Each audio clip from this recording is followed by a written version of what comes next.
Good morning. Am I audible?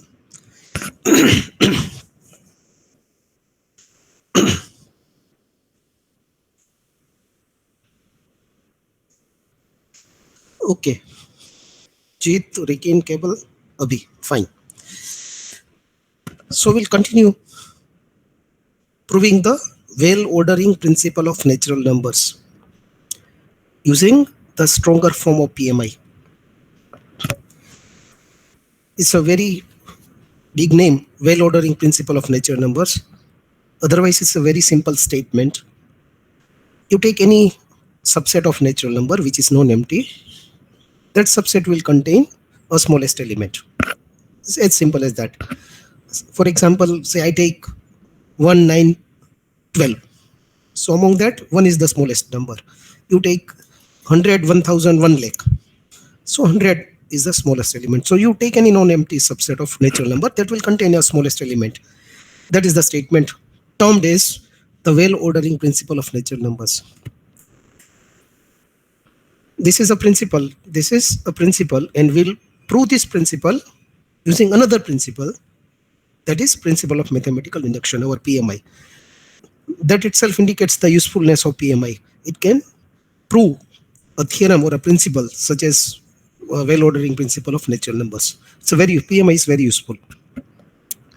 So though this is a simple principle, but we'll apply PMI and see how to use PMI to prove such a statement, such a principle.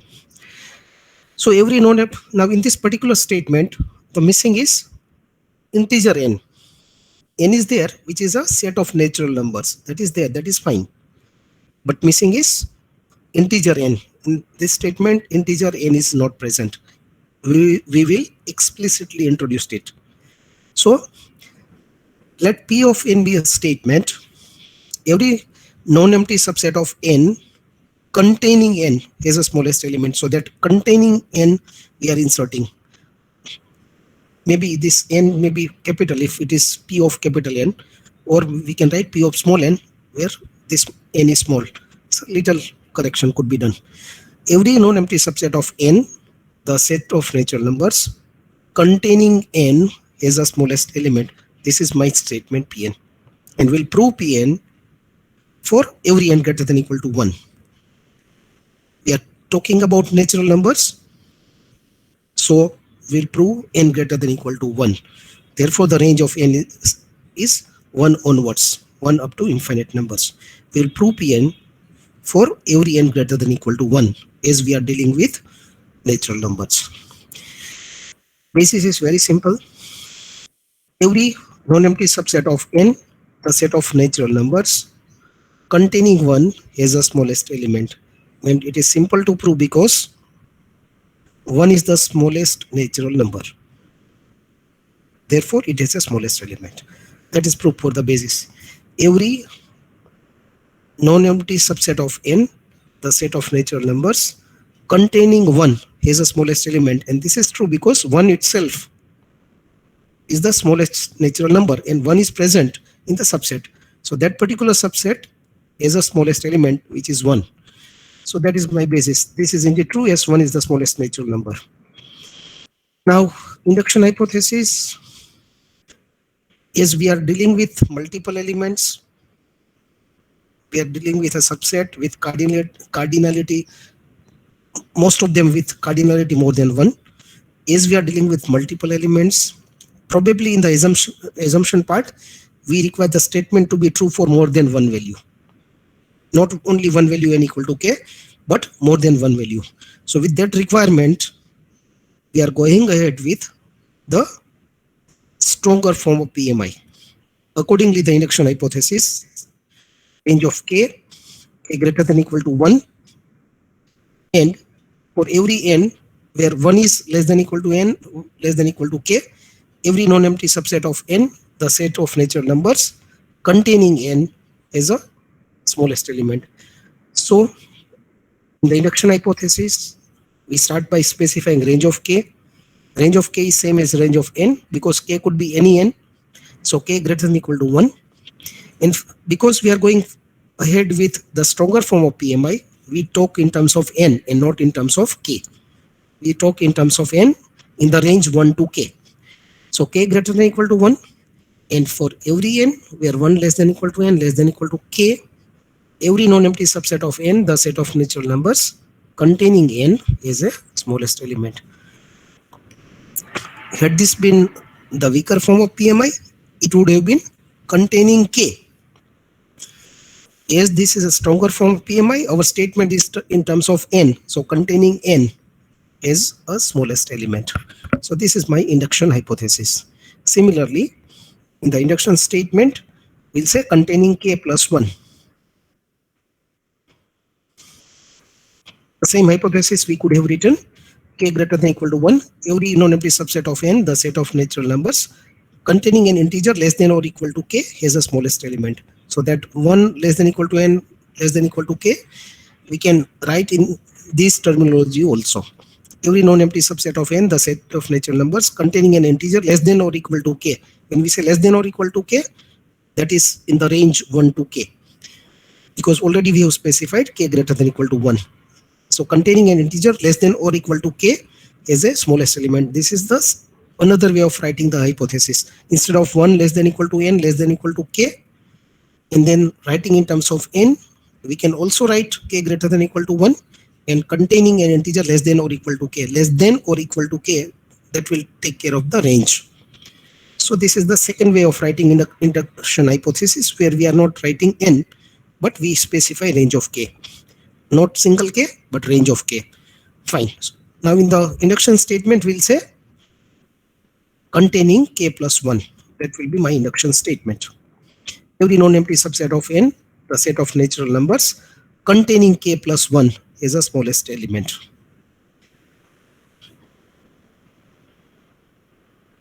Now, how to prove this?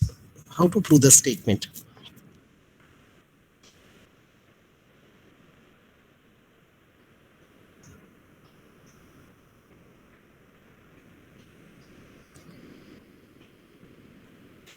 Every non-empty subset of n, the set of integers containing k plus 1 is the set of natural numbers containing k plus 1 has the smallest element. How to prove that?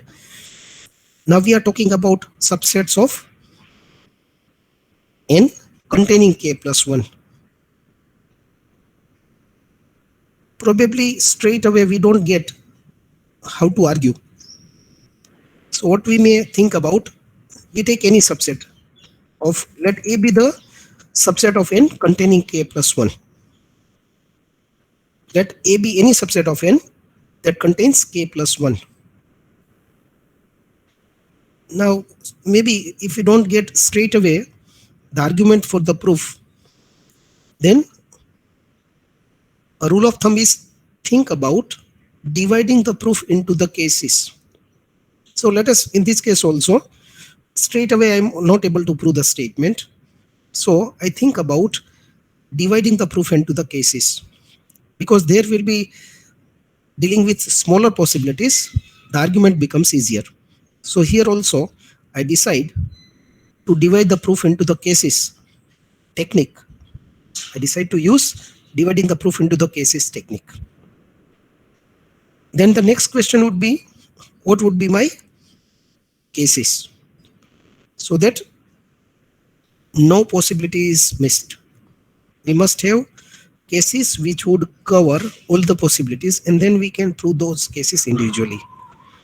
So we have taken approach of dividing the proof into the cases.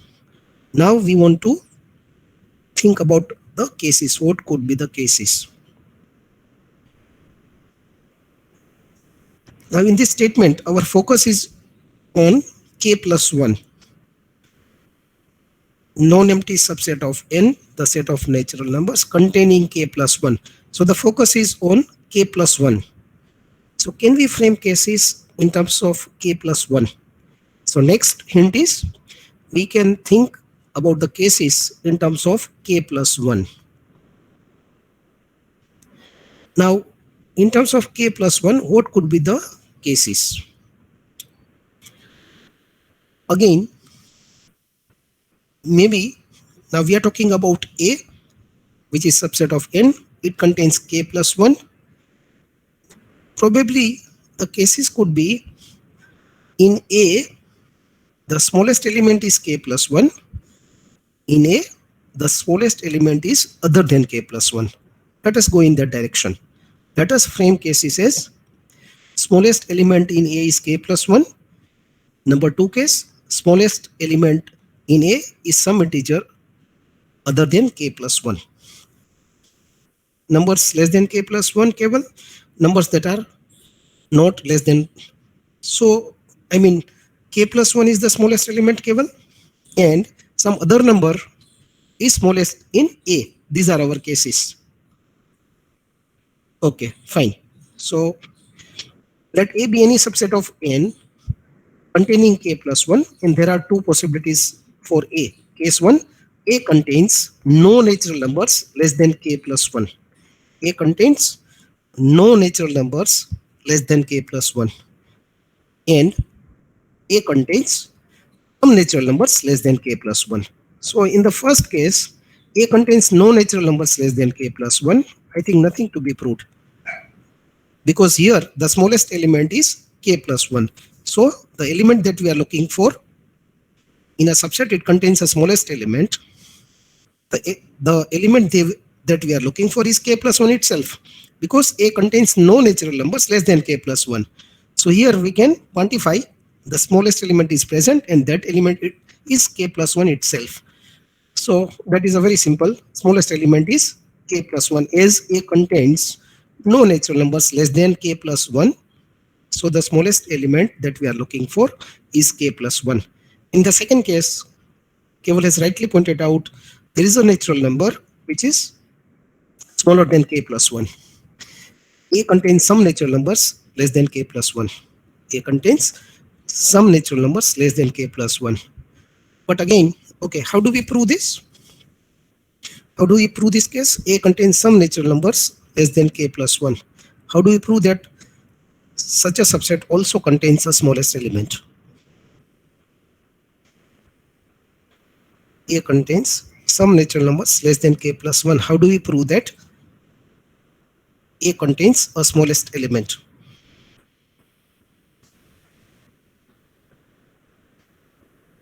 Try to think about this case.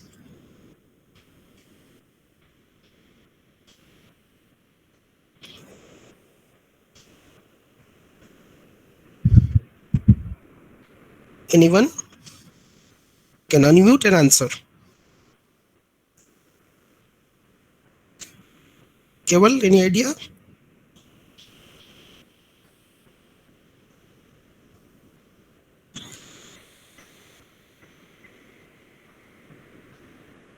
Yeah, think about that.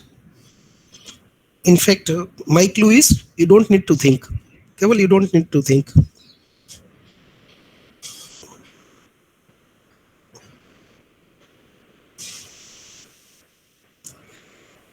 Not that way, Jit.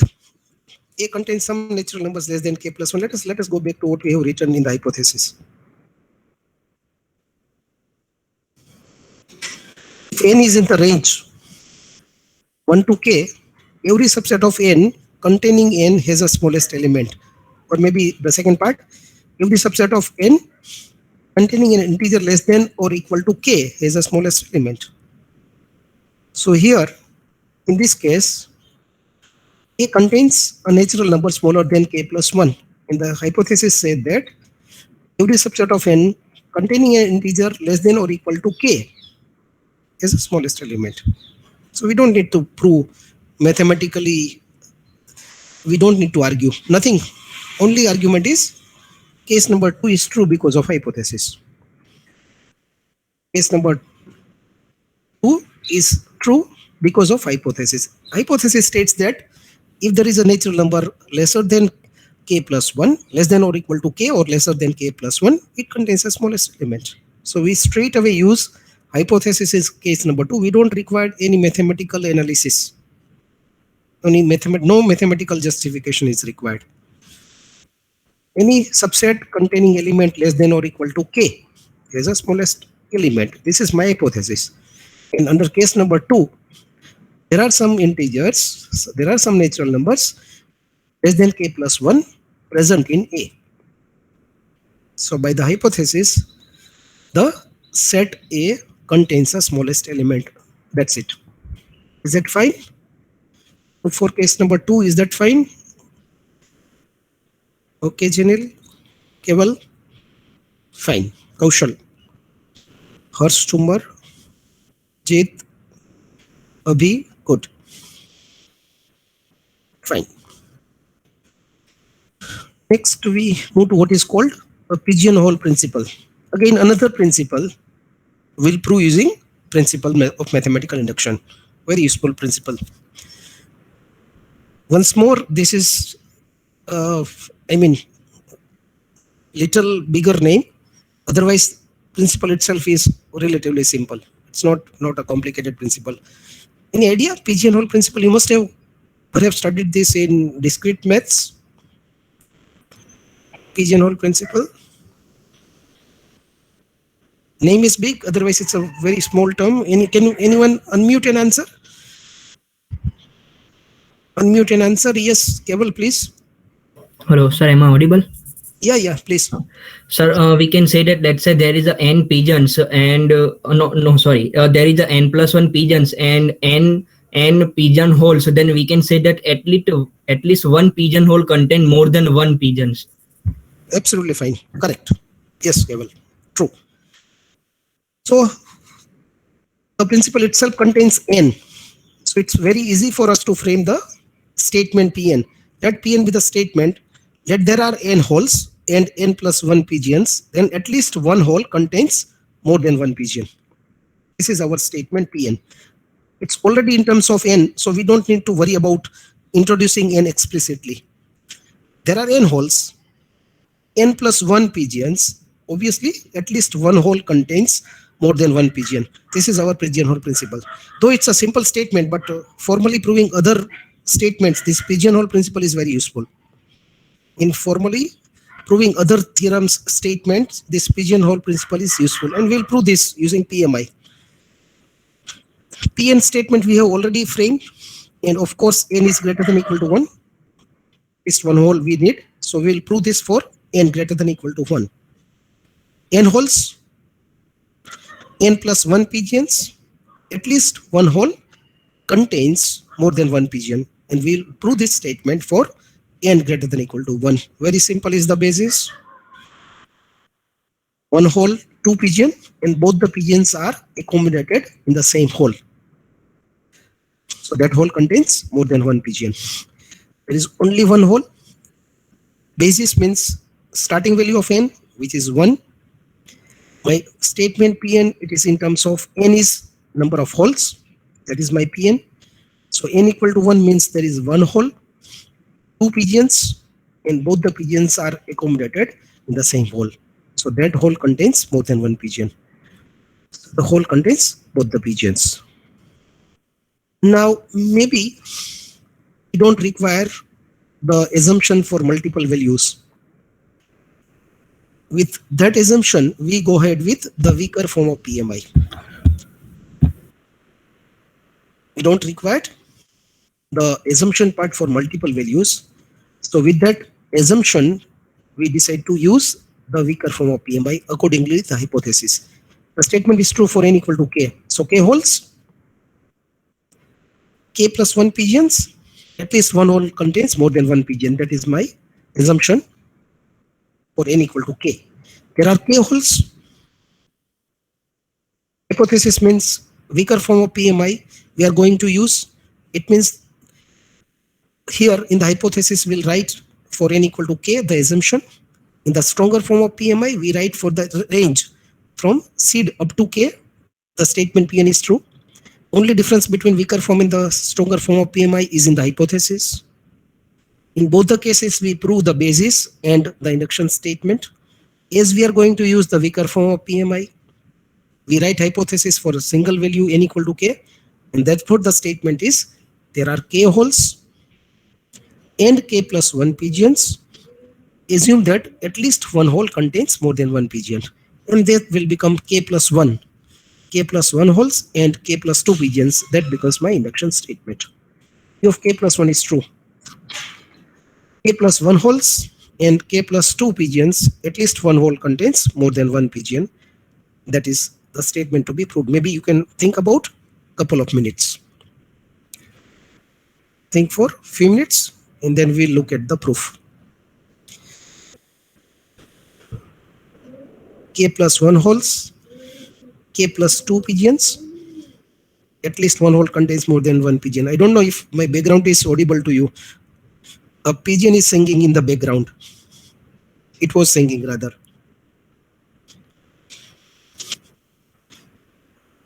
Yeah, it's Kaushal. Still it is at discrete point of time interval it is doing that. Pigeon is there.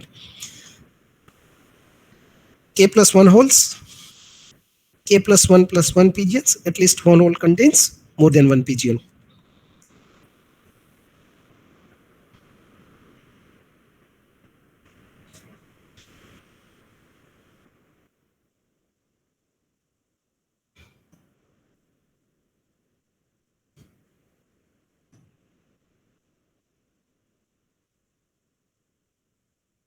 Again, possibilities may be framed and we can use the divide the proof into the cases technique.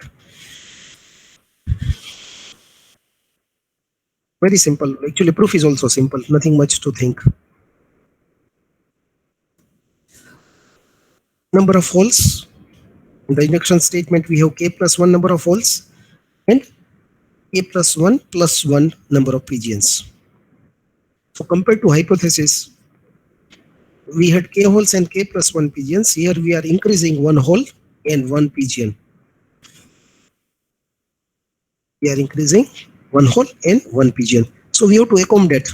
So between this k and k plus 1, in the induction hypothesis itself tells that there is a hole, there is at least one hole containing more than one pigeon. We are correlating k and k plus 1. Hypothesis states that there is at least one hole containing more than one pigeon. Now we have one addition of a hole and one more pigeon. So the cases may be, you can put this additional pigeon in the additional hole. Still, correlating k and k plus 1, there is at least one hole containing more than one pigeon. Or maybe we can put this pigeon in one of earlier holes. We can accommodate this pigeon in the vacant hole. That is possibility number 1 or case number 1. Still, due to hypothesis, there is at least one hole containing more than one pigeon. Or maybe we accommodate this pigeon in one of earlier k holes. Still, relation between that k and k plus 1, still already there was a hole containing more than one pigeon. We may put this additional pigeon in one already occupied hole or some other hole not occupied. In all these possibilities, all these cases, still there is at least one hole containing more than one pigeon as per the hypothesis. That completes the proof. That's it. So just in the empty k plus 4, this additional pigeon, still hypothesis states that there is the required hole containing more than one pigeon, and putting this in one of earlier holes. In both the cases using hypothesis, we know that at least one hole contains more than one pigeon. In both the cases we are using hypothesis. Just listing them as separate cases, but the proof is hypothesis. Hypothesis states that there is at least one hole containing more than one pigeon. Sigma case 1, case 2, that is my total proof. That is my total proof.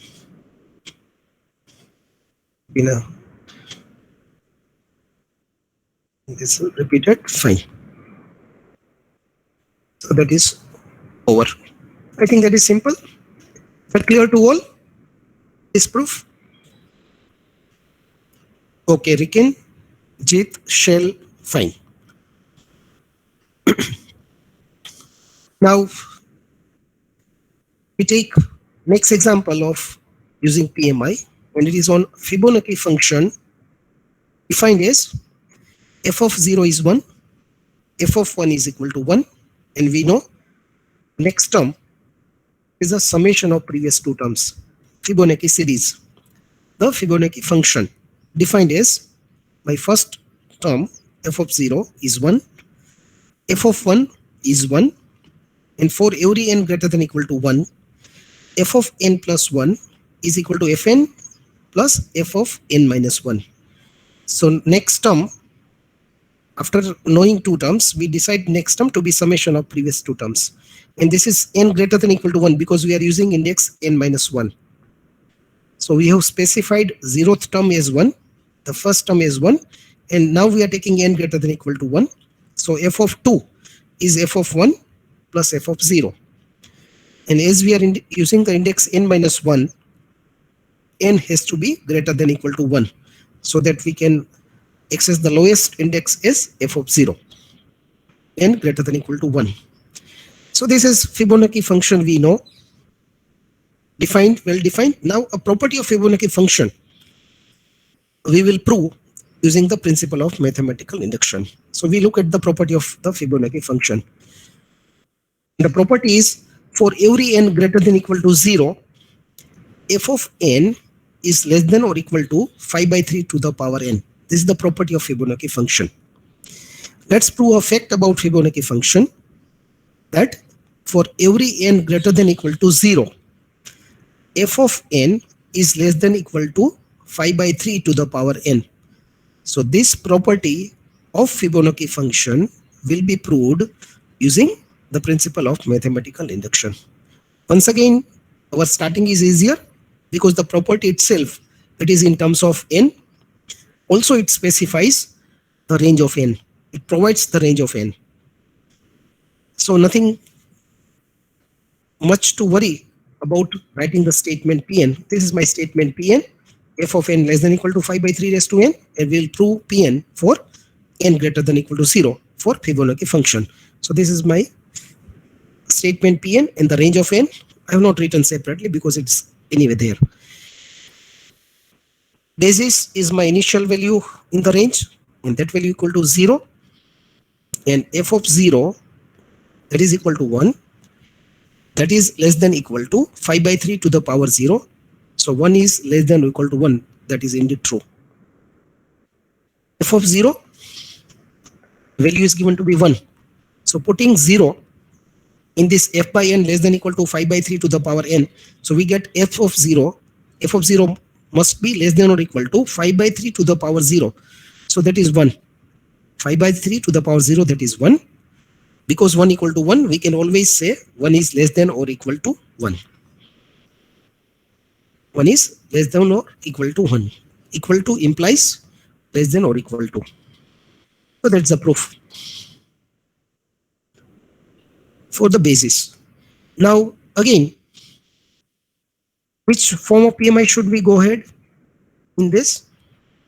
Should we select the stronger form of PMI or the weaker form of PMI?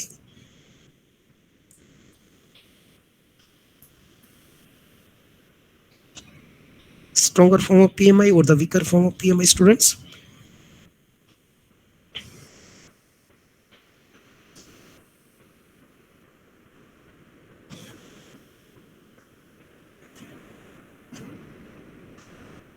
Anyone would want to try out which should be the form of PMI we should select?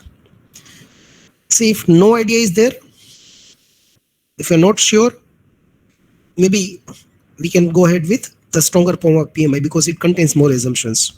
It's easier to prove. If we have some idea, like say pigeonhole principle, we knew addition of one hole and one pigeon. So the all previous assumptions were not required. Only for n equal to k, that is sufficient. When I'm adding one hole and one pigeon, that's it. I don't require assumptions for multiple values. I don't require statement to be true for multiple values. If it is true for any one value n equal to k, that's fine. Whereas here, if we don't have any guess, easiest is to go for stronger form of PMI, or maybe we can start with weaker form of PMI, and then if we are unable to prove, if we require assumption for multiple values, then we may once again go back to the hypothesis and change that to the stronger form of PMI. Now, if you look at this Fibonacci function, then it is defined in terms of two terms. My next term is summation of two terms. So which it is more than 1. So if when somewhere probably I'm going to use this function f of n plus 1 equal to f of n plus f of n minus 1. So perhaps I'll require assumption to be true for more than one value. In fact, two values. So with that preliminary analysis, I decide to use the stronger form of PMI. It is not just correlating f of n plus 1 and f of n. It is using f of n plus f of n minus 1. So maybe it is simpler if we can go ahead with the stronger form of PMI, because we may require the statement to be true for at least two values. Accordingly, the hypothesis. Therefore, this is my hypothesis. K greater than equal to 0. Range of K is range of n. Therefore, K greater than equal to 0. And for every n, again, this is stronger form, so we talk about n, not K. In the case of weaker form, we talk about K in the hypothesis. P of K is true. P of K is true. This was weaker form. This is, here we are using the stronger form. So n, K greater than equal to 0.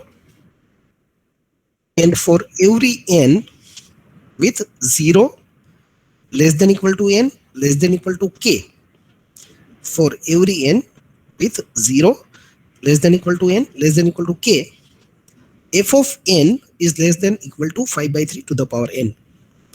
So this is my assumption part for various values of n in the range 0 to K.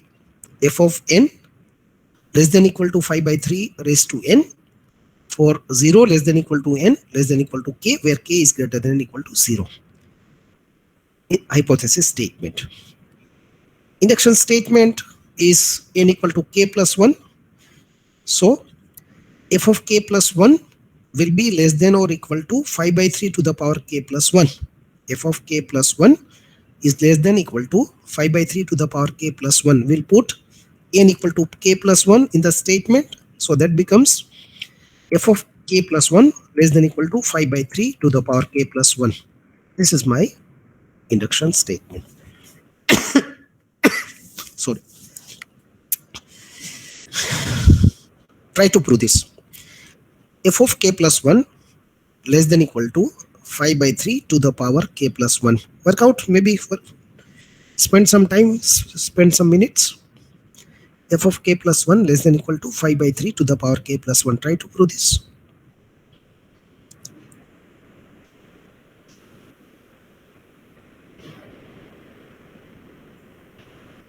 Again, we may take two cases. We may take two cases.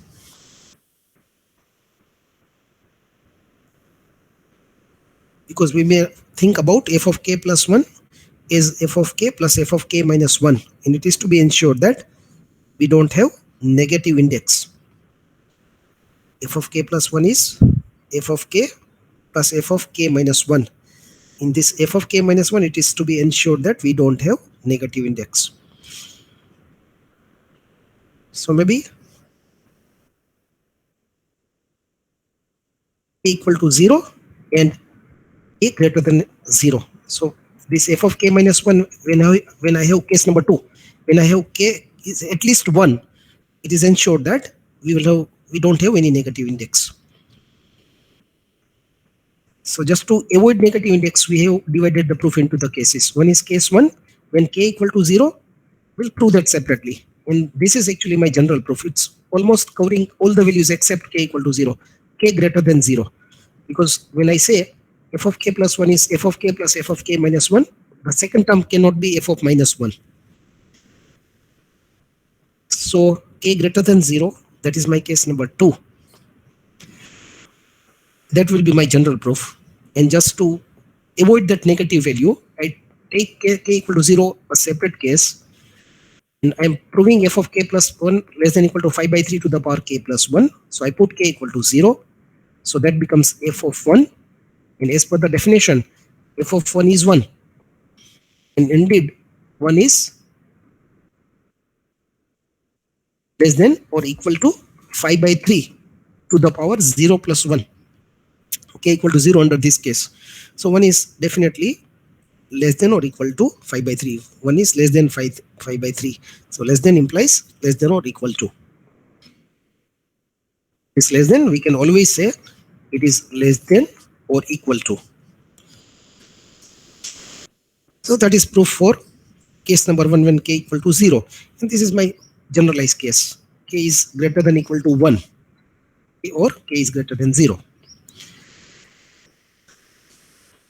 So again, I'm not diluting the statement that is to be proved. I cannot dilute it. Otherwise, the proof won't be complete. And if it is not complete, it cannot be correct. It has to be complete. So k greater than 0 is my second case. And the equation I'm going to use is f of k plus 1 equal to f of k plus f of k minus 1. Now maybe ultimately what I want, f of k plus 1 required less than equal to 5 by 3 to the power k plus 1, that I want to prove. F of k plus 1 less than or equal to 5 by 3 to the power k plus 1, that I want to prove. In what I'm starting with, f of k plus 1 equals f of k plus f of k minus 1. Always in this subject, try to have a paper and pen with you. During lecture, always have paper and pen with you so that you can work out. Some calculations will be there in almost every lectures. So keep paper and pen ready with you. You can write something. Now, right hand side of equal to f of k plus f of k minus 1. Let us, in the induction statement, always look at the hypothesis, how we can use hypothesis to prove the statement. Can we use somehow hypothesis? Now, k greater than 0, f of k minus 1, so that is k is at least 1.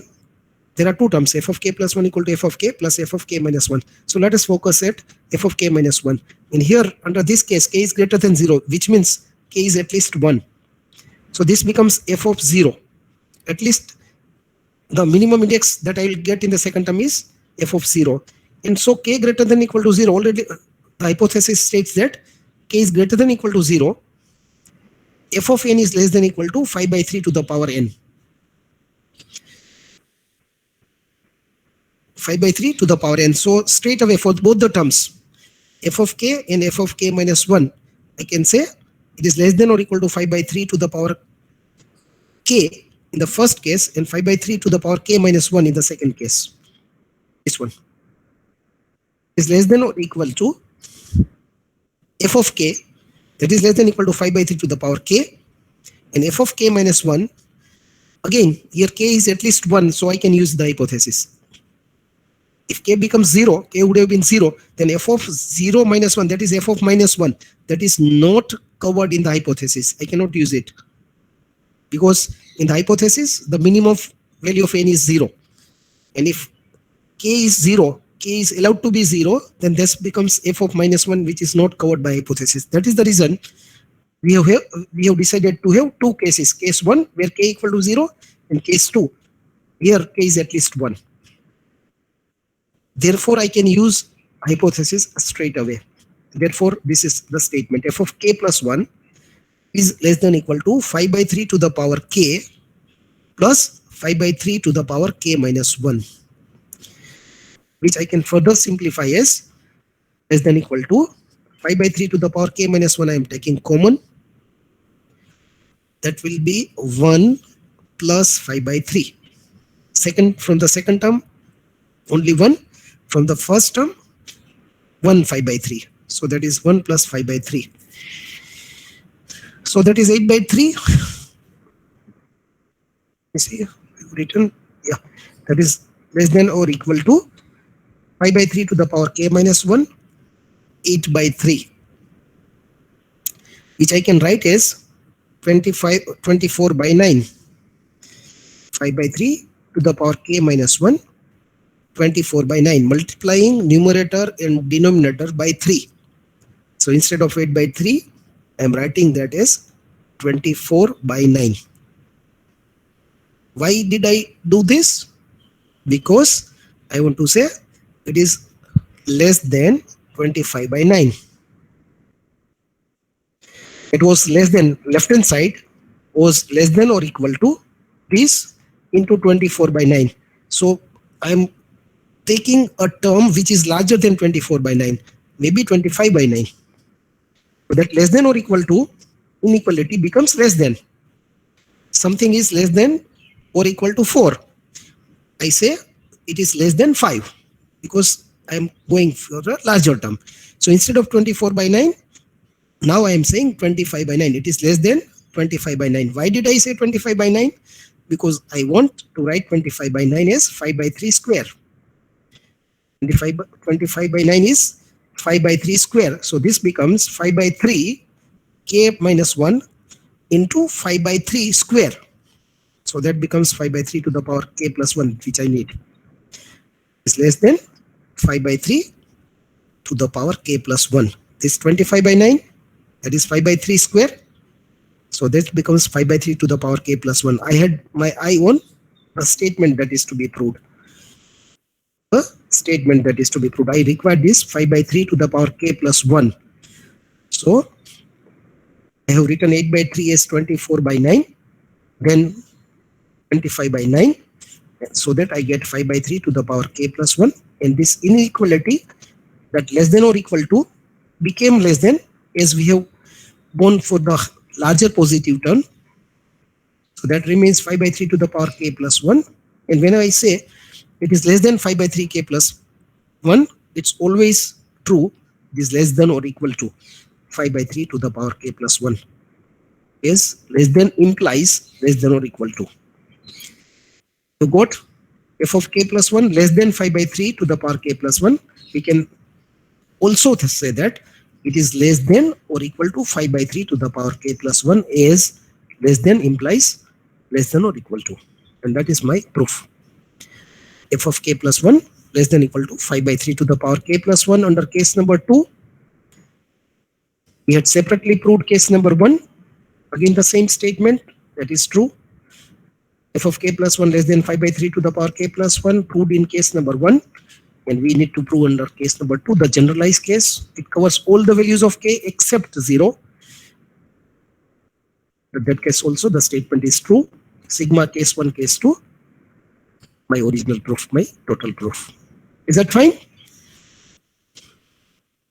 The proof, is that fine, students? Keval, Janil, Kaushal, Jeet. Okay, nice. Any doubt, any question to anyone? Break in, fine. Abhi? Abhi is there? Okay, clear, fine.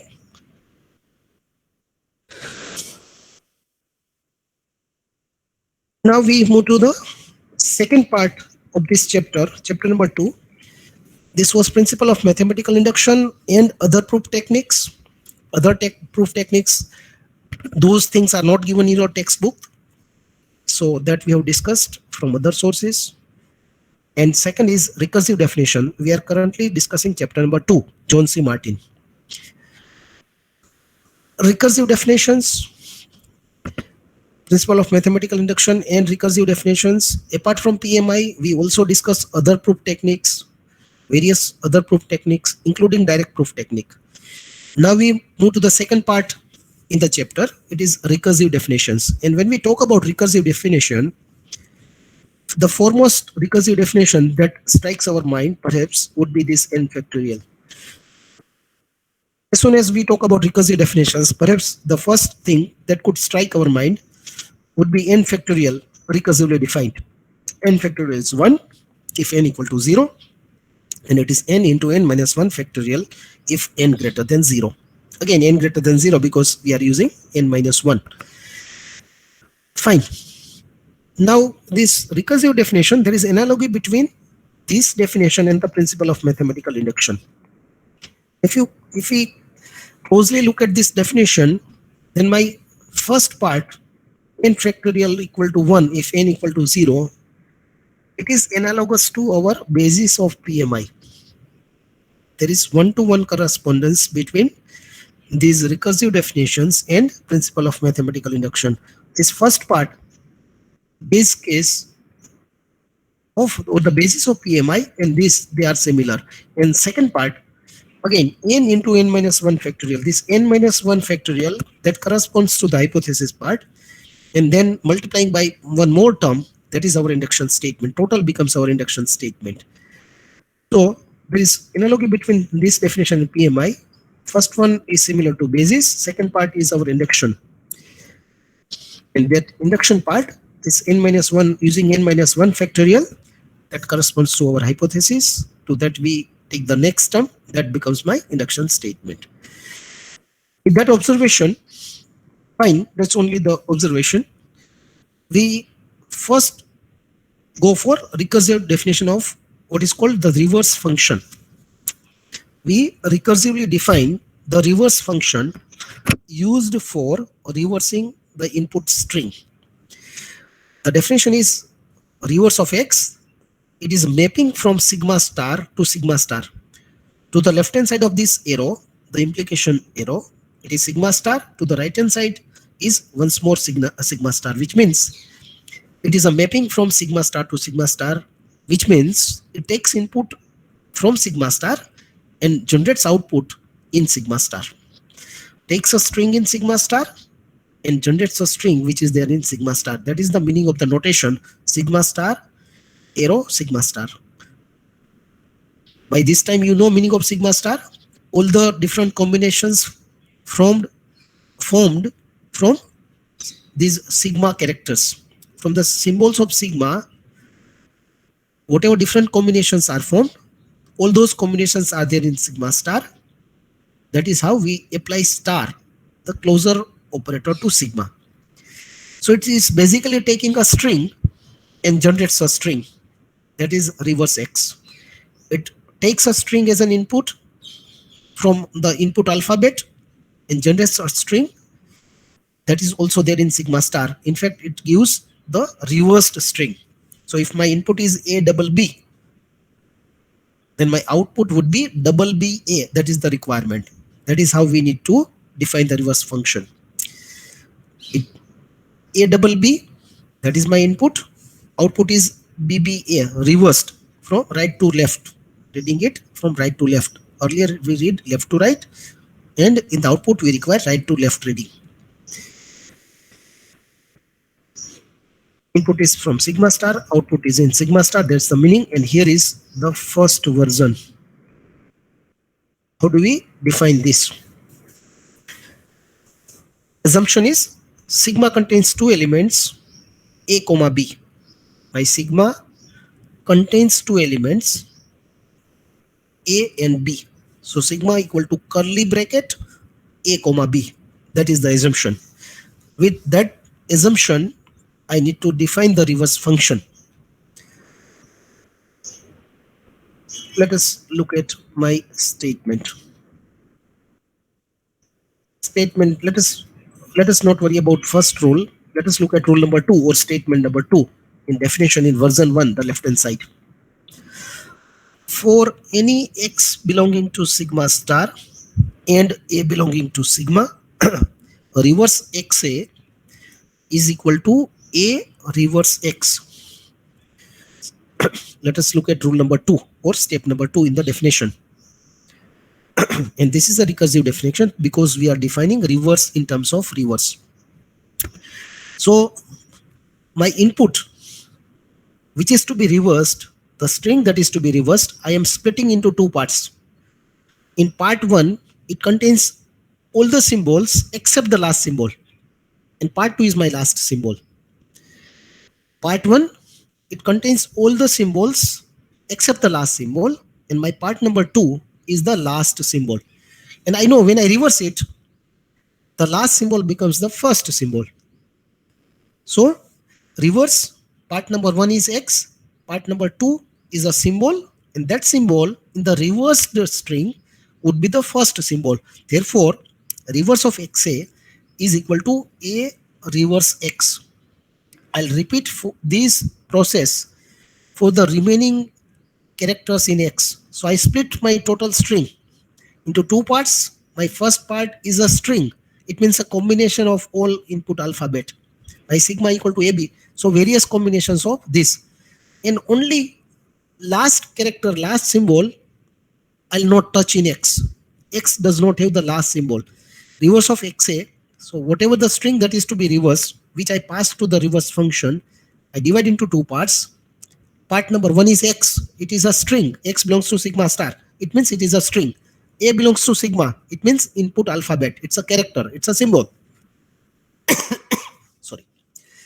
So the last part, which is a symbol, I make it a first symbol. Last symbol becomes the first symbol. For example, if it is say ABB, then I'll split into two parts. My first part will be containing the entire string except the last symbol. So that will be AB. My input is ABB. So AB will be my first part, B will be my second part. AB, it is having multiple characters. So it is my X. X belongs to sigma star. It is having multiple characters. Second part, it is an input symbol. Out of AB, I'm using B in this example. So that is my, as per this notation, it is A. A belongs to sigma. X belongs to sigma star. X is AB. A is B. ABB. That's the last character. So A here is B. And that B, ABB in the result, in the output, I want this last character to become the first character. So that becomes B. And once again, I apply reverse function to the earlier string not containing the last character. So ABB. So my X was AB. My A was B. Now I'll once again apply the reverse function to AB. And again, in AB, the last character will become the first character. So AB, in AB, the last character is B. So that is becoming B. Then it is A. A becomes the last character to generate BBA. And finally, what will happen? My input will not contain any symbol. So it is said to be the empty string. And in fact, that is the terminating condition. When it is empty string, then rule number one applies. Reverse of null equal to null. So in our example, ABB, so that last B becomes first B, then it is AB. In AB, the last B comes ahead of this, so that becomes BB. Then A, reverse of A, so A is again BB, A. And finally it is reverse of null, which is null. So it is BBA null, which is equal to BBA. That is how I reverse the string. That is the definition. Very simple. In every step, I make the last character as the first character and append to the previously reversed portion. That's it. That is rule number two. Reverse of XA is A reverse X. And whenever we write any recursive definition, we should be careful about suitable terminating conditions. See, I repeat step number two so many times, but then eventually I have to stop. So when to stop? When nothing is to be reversed. So reverse of null, the string that is left is the null string. Length of null, we know it is 0. So when the null string is left, then reverse of null equal to null, and we stop applying this reverse function. That recursion is terminated. Then unwinding of recursion will take place. So these are rules number 2. Version 1, reverse of null equal to null is rule number 1. Rule number 2 is for any X belonging to sigma star means X is a string. A belongs to sigma means A is input alphabet. Reverse XA is A reverse X. Completes my definition. That is my reverse function for reversing any input string.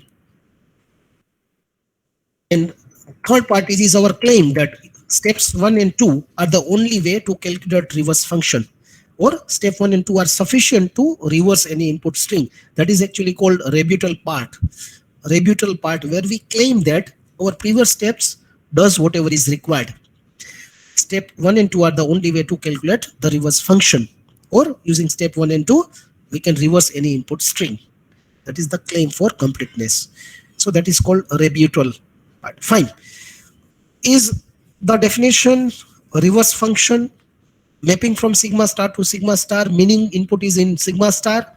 output is the reverse string. It is also in sigma star. Version number 1 we have discussed. Is that clear? Is the definition clear? Hirsch, Tumor, fine. Janil, fine. Cable, Rikin. Okay. Let me see what I have written.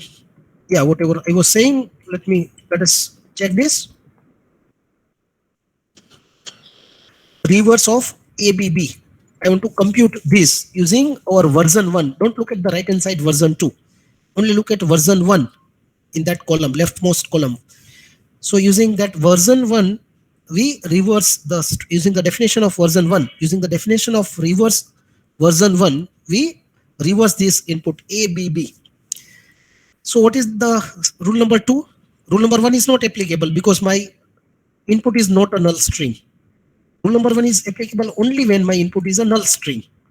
So not applicable because my input string is ABB, it is not null. So we go to rule number 2. In rule number 2, we split into 2 parts. My input is split into two parts, reverse XA, where X is the string and A is the symbol. So here, my string is AB. The last part is a symbol. A belongs to sigma, it's a symbol. So here, A equal to B. My symbol is B, my string is AB. I split into 2 parts. My input is splitted into 2 parts, a string and a symbol. My string is AB and symbol is B. The answer is what? Reverse X is A reverse X.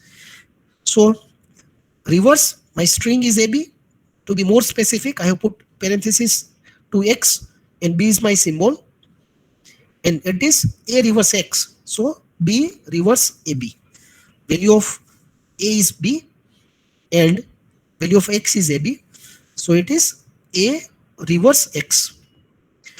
Again, I repeat this process. It's a recursive definition. Reverse is invoking reverse. Reverse is defined in terms of reverse. So my last part I keep aside. So value of A in AB, that is once again B, and remaining thing is my string X. So my string X in this particular case is A. It is containing a single character. It is A. So it is B reverse AB. So once again, B comes first. It is B reverse A. And my entry answer is BB reverse A. Once again, we have reverse. Once again, rule number 2 is applicable because A is not null. To apply rule number 1, we require reverse of null equal to null. We require input to be null. Whereas here, it's still A. It is still A. Now, in order to apply rule number 2, I require a string and a symbol combination, whereas I have only one symbol. Reverse XA, X is a string, A is a symbol. I require a string and a symbol to use rule number 2. Rule number 1 is anyway not applicable because still I have non-empty string. So what I do, I just insert null. Is due to property of null, we can write A as null A equal to A null equal to null null A equal to A null null null. So many times we can apply. Still the string remains, basic string remains A. Why I did it? Because I require a string and a symbol combination to use rule number 2. Reverse XA, where X is a string, A is a symbol. Null is a string. Null is a string. So it is BB reverse null. Null is a string, A is a symbol. Again, same rule, it is A reverse X. So that is A reverse X equal to null. So it is A reverse null. So my partial answer as of now is BBA reverse null. So I still need to compute reverse of null. For the first time, I have a null as an input to the reverse function. And I can use now rule number 1, reverse of null equal to null. So here, I say BBA and reverse of null equal to null because of rule number 1. My partial answer as of now is BBA null. And that becomes BBA because BBA null is same as BBA. ABB, that is input, output BBA. Input is in sigma star, ABB is part of sigma star, BBA is also part of sigma star. So the type of the reverse function is sigma star to sigma star, mapping from sigma star to sigma star. Takes a string in sigma star, generates a reverse string which is also in sigma star. That completes the execution trace for recursive definition for the reverse function version 1. Is that fine? Is that clear? Kaushal, Rikin, Ars, Tumar, Abhi, Shail. Okay.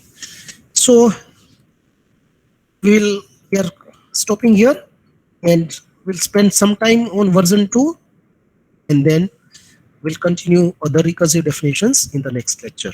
We stop here.